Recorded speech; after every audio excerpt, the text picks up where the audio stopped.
The most common mistake, and I have seen it, I must say, to every single person that I talk to that they open a business, is that once you have a business, within the first 3 months, you need to register for corporate tax. Yeah. Because failing on doing that, it's a 10,000 penalty on dirhams.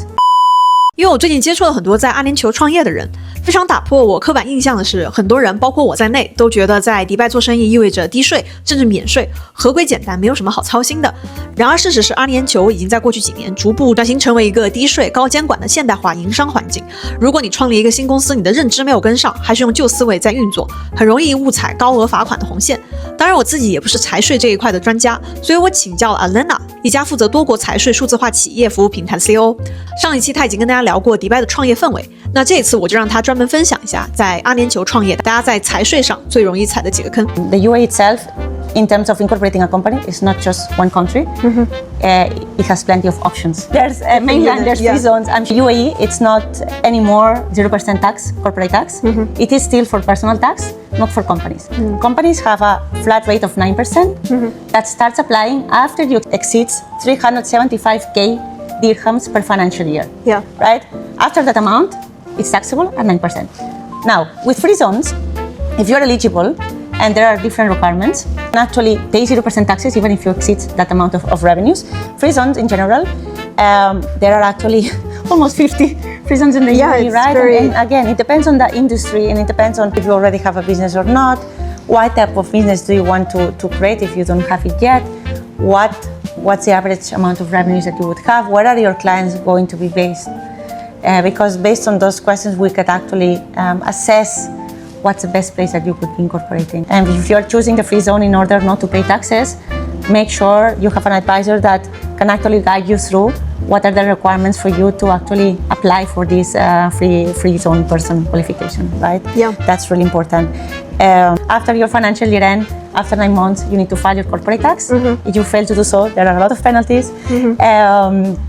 Even if you are not supposed to pay taxes because you're not making profits or because you do not exceed the threshold, you still need to. OK， 那我们暂停来总结一下，低税不等于不管税，自由区免税也是有条件的，财年里亏损或者是没有盈利也需要申报税。The most common mistake, and I have seen it, I must say, to every single person that I talk to that they open a business, is that once you have a business, within the first 3 months, you need to register for corporate tax. Yeah. And I understand why people do this mistake, because corporate tax is something new since 2023 in the UAE. But not only that it is something that does not exist in other countries because they always had corporate tax, right? So that's important to understand, because failing on doing that, it's a 10,000 penalty on dirhams. 第二个误区就是开公司之后的3个月内必须注册企业税，没有盈利也是一样的，忘了就是1万迪拉姆的罚款。And founders think that once they open a business and the business starts having revenues, right?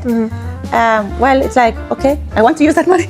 And first thing is like that money is not yours. Yeah. That money is for the company, right? Which obviously there's a lot of ways to, one is the proper way to be compliant, which is, are you taking this money out of, like salary?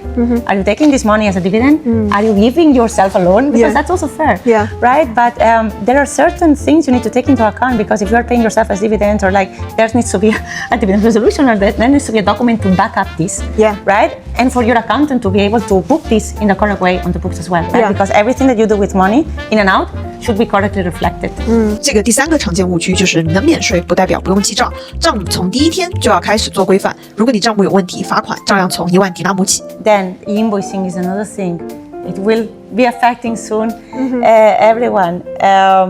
You need to be working with a company that not only advise you on that, but also to make sure that the software you're using, it's actually well adapted to the invoicing that is coming.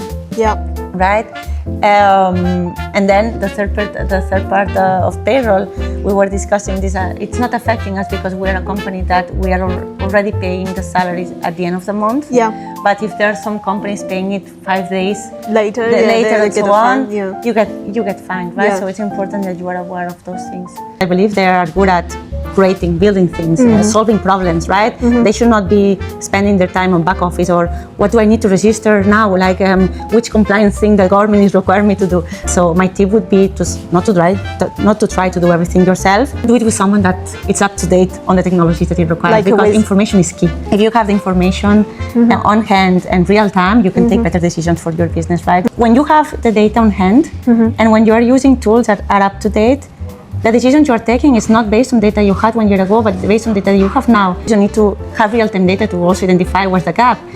Because maybe it's like you need more investment to keep fueling your growth, and there's nothing wrong on your P&L, or maybe it's that your clients are not paying you on time. Maybe you need to negotiate how much and how many days you pay your support. We actually have free consultations.